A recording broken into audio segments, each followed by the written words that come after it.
Welcome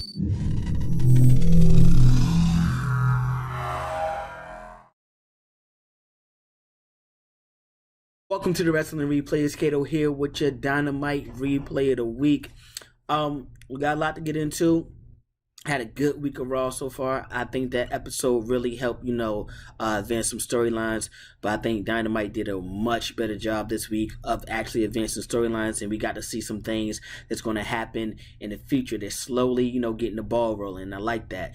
Now, the first match on AEW Dynamite was Heyman Page versus Ricky Starks. Heyman Page got the win, of course, and he's gaining momentum. It's only a matter of time before we're going to see Heyman Page and Kenny Omega for that AEW World Championship. They just got to figure out how to get Moxley out the way, and I think they have figured that out. We'll get in that later on when we talk about Moxley and Eddie Kingston and, what they did during the show. But nonetheless, Heyman Page, he's on a roll. His momentum is still rolling. So look for him sometime. I think by summertime, late summer, he'll be getting his shot at the AEW World Championship. In the next match, we had Pentagon Jr. defeating Trent of the Best Friends. It looked like that feud is actually full-blown reunited with the Death Triangle and the Best Friends. That should be interesting because, you got the Death Triangle, who is, I believe, all elite athletes, all elite wrestlers who can possibly be doing something even more than what they're doing now in AEW. I see these guys as tag champions, TNT champions, AEW future champions. Any one of these guys, they're that good. The Best Friends, these guys always seem to keep their name, right on the tip of the fans' tongues. Orange Cassidy is probably one of the biggest guys of last year. His feud with Jericho really set him apart from a lot of wrestlers on that AEW roster. So right now we're going to get a situation where it's Pentagon Jr., I believe, versus Orange Cassidy next week. That's actually a pretty big match, Someone like Orange Cassidy, who has the momentum of Orange Cassidy, and just that fan base behind him, that could be a big win for Pentagon. And if Orange Cassidy is able to defeat Pentagon, he's defeating another elite wrestler, someone that you look at on the top of the rankings in the AEW roster. So that can go a long way for Orange Cassidy. Only problem is I don't see either one of these guys, after the feud is all said and done, going after the tag team championships. I would love to see an Orange Cassidy and Darby Allin, or Penta and Darby Allin, or any one of those guys mess it up for the TNT title, but I don't feel like that's happening. What I wouldn't be shocked at is AEW actually introducing a 3-man tag team title. That would be a smart move. We've seen it in other promotions, and it seemed to work well. One thing that I don't like about not don't like, but it's like a little tiff. They have so many factions right now. For their roster to be but so big, it feels like everyone is clicked up. If you're not clicked up, you're in the tag team. At one point, it felt like Heyman Page was the only true, solo guy. But now the Dark Order is kind of rallying behind Heyman Page. So it's like, okay, we got the Factory, the Nightmare Family, the Pinnacle. Who else? We got the Inner Circle, the Best Friends, Death Triangle. The list goes on. Like, it's so many factions that if they did create a 3-man tag team title championship, it would actually work out. I mean, look at Matt Hardy's stable. He has 2 tag teams in that stable. So Matt Hardy can easily team up with one of those tag teams and become a triple, tag team to go for those titles, and the other team go for the tag team championships. So if that's not something in the works, I think that would be great for AEW to look into. They have the guys. The factions are already in place. Now you just need something for them to fight for, whether that's trophies or something to fight for. Following that match, we had Shida defending her title against Tay Conti. I'm gonna say this: Shida, she's a great champion. She's really good. She's actually grown on me as her reign continued. But Tay Conti, I'm telling you, she's the next. They are grooming her for a nice AEW championship run. She is going to be the next AEW champion. If not the next, immediately next, she's going to be close. But before the end of the year, she'll be a champion in AEW. That's for sure. The way that they are treating her, it's like, I was surprised that she didn't win the title last week. I'm surprised she didn't win that match, honestly. So it's going to be interesting going forward. She took the champion to the very limit, so I would not be surprised to see like a trilogy or just turn into a type of rivalry between these two women, because one, they're going to put on a good match as they already shown, and two, both are believable champions right now. Right now, it seems like they're slow rolling Jade and have her focus on more so on Red Velvet. And Nyla Rose, I don't know, they just never really give her a long title run. They never really let her be that dominant champion that you think she would be. Eventually, I think Jade is going to step into that role and become the champion for, you know, a historic amount of days. And it makes sense. I mean, she looks the part, she talks the part. We just got to see her in-ring ability step it up a little bit, just a little bit, not much. She's right there, she's close. Now let's talk about this Nightmare family and the Factory feud that's going on. I'm gonna tell you now, I like the Factory. Now I know I say AEW has a lot of factions, but when this faction formed and QT Marshall cut that promo and you see the guys just standing around him in the back, they look like a legit faction. They look like they're legit friends. It look like they hang out after work, and it look like they come to work and they have bright ideas, and it's all coming into fruition. Like you're watching it unfold on the screen. And I like when wrestlers are able to do that and bring their, you know, promo, bring their character, really bring it to life. You know what I'm saying? There's wrestlers who can do that, like Jericho and MJF. MJF is great at it. And for him being so young, I can only imagine how far he's going to go. Enzo was great at that, and Enzo wasn't the best wrestler. That's no secret, no knock on him either. But his ability to talk in that microphone and bring that character to life, it made you want to watch Enzo. It period. Just whether it's in the ring or talking, it made you want to watch him. It made you keep track of him. But QT Marshall ended up defeating Billy Gunn. I like seeing Billy Gunn back in action, honestly. He defeated Billy Gunn, and I like the fashion that the match took place, right? The Factory got involved, the Gun Club got involved, and, you know, right before, you know, all mayhem and all hell breaks loose, Dustin Rhodes come out after the match to help Billy Gunn as he's being attacked by QT Marshall, when Nick Comoroto make his way back to the ring, and Dustin cracks a wooden chair over his head. And I love the reaction, like he didn't move. Nick just stood there as if like you threw a toothpick at him. And the look in Dustin, and Dustin showed it even better. The look in Dustin's eyes was like, yo, what am I dealing with right now? And that's why I love the Factory. That's the type of guy that I thought Miro was going to be coming in. He hasn't been thus far. He's been dominant, but he hasn't been like that, and that's how I want to see him. So ultimately, we're looking to either see a Factory versus the Nightmare family, or we're looking to see QT Marshall versus Cody Rhodes 101. That's where it's going to head at. But after this feud comes to a head and is over with, the Factory has a great group of young guys. I hope that faction continue to go on and just do great things in AEW, because I really like these guys a lot. And to be honest, right now, this is my favorite feud that's going on inside of AEW. Like, I like this better than I like the Pinnacle and the Inner Circle right now. Like, this has a good storyline. It has a good basis. You understand why people are feeling the way they're feeling. You understand why people pick certain sides. You understand why everyone is where they're at.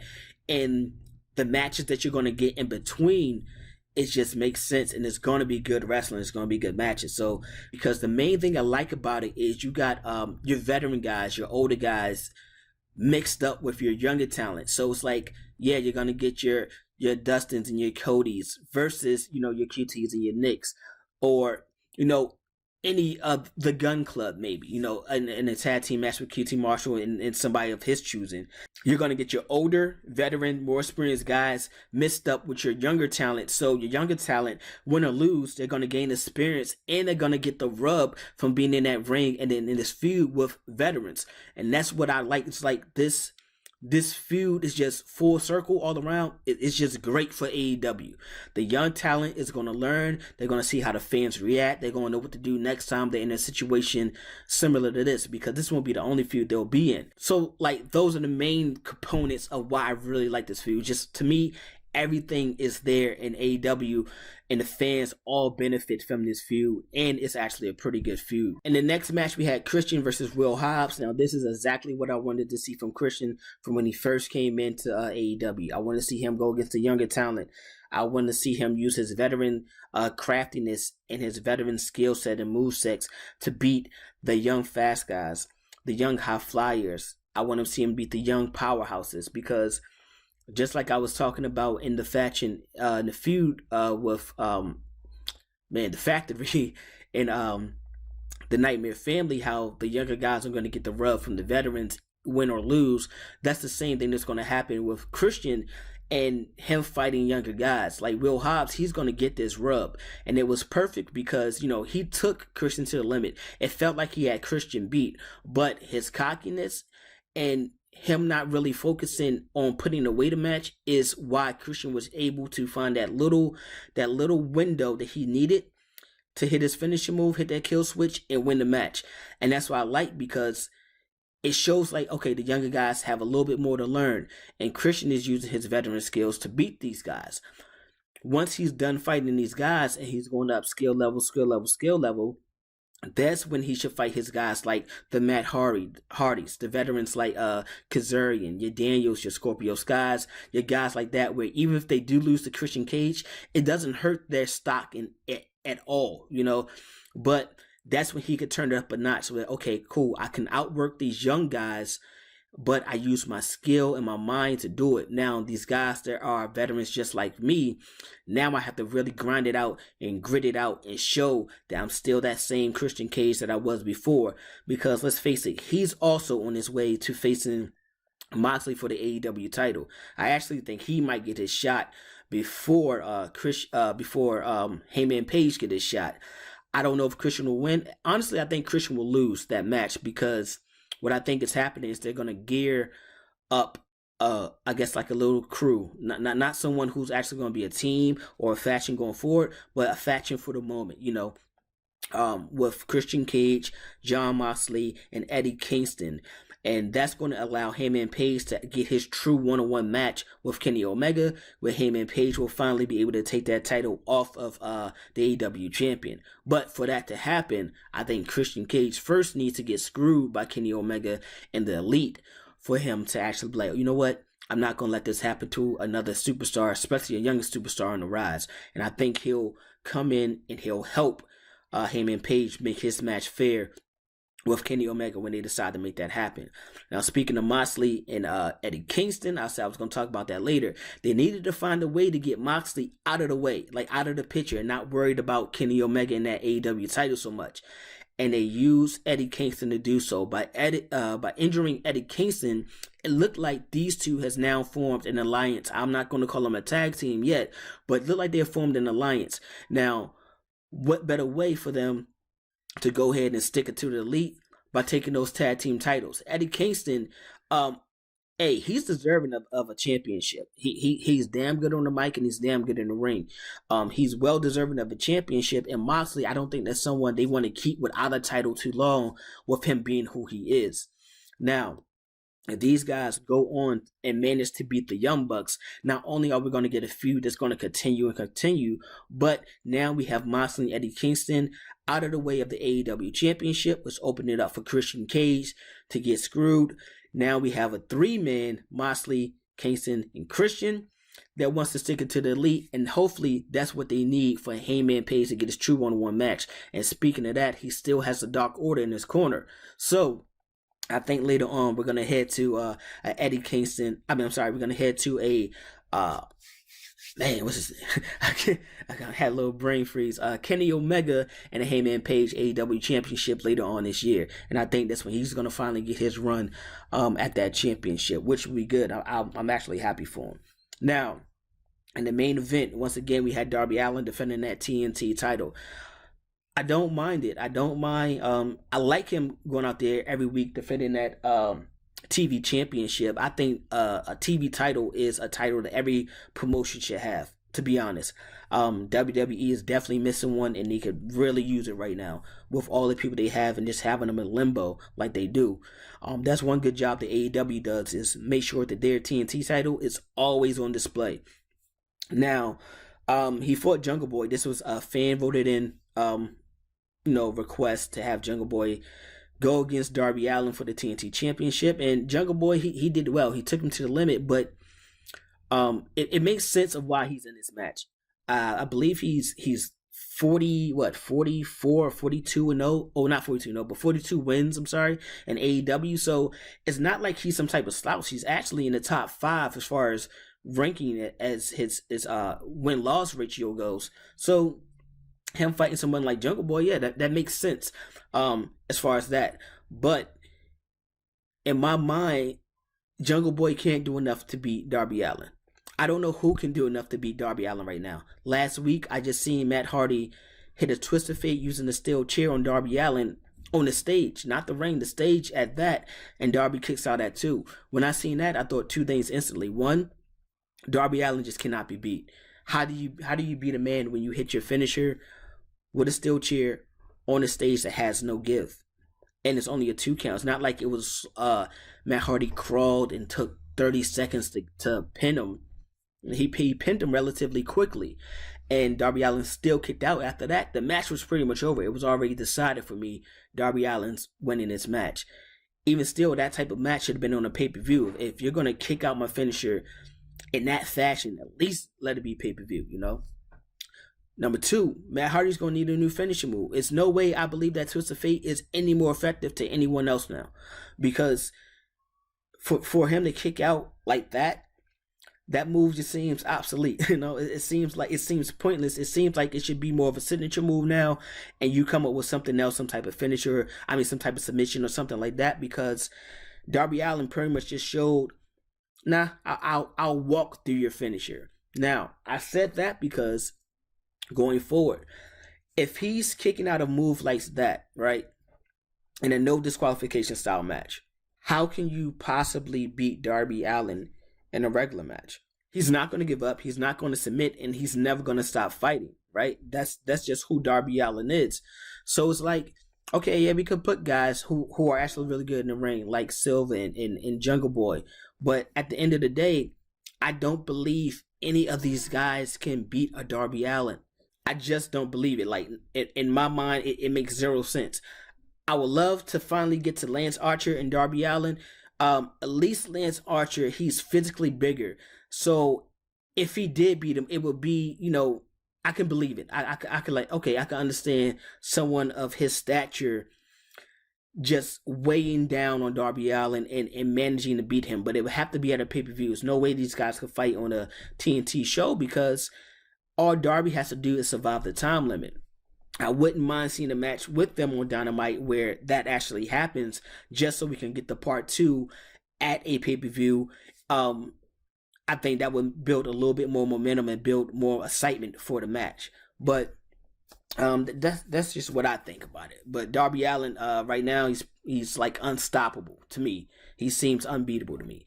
My only other question is, when Darby Allin loses this TNT championship, where will he go?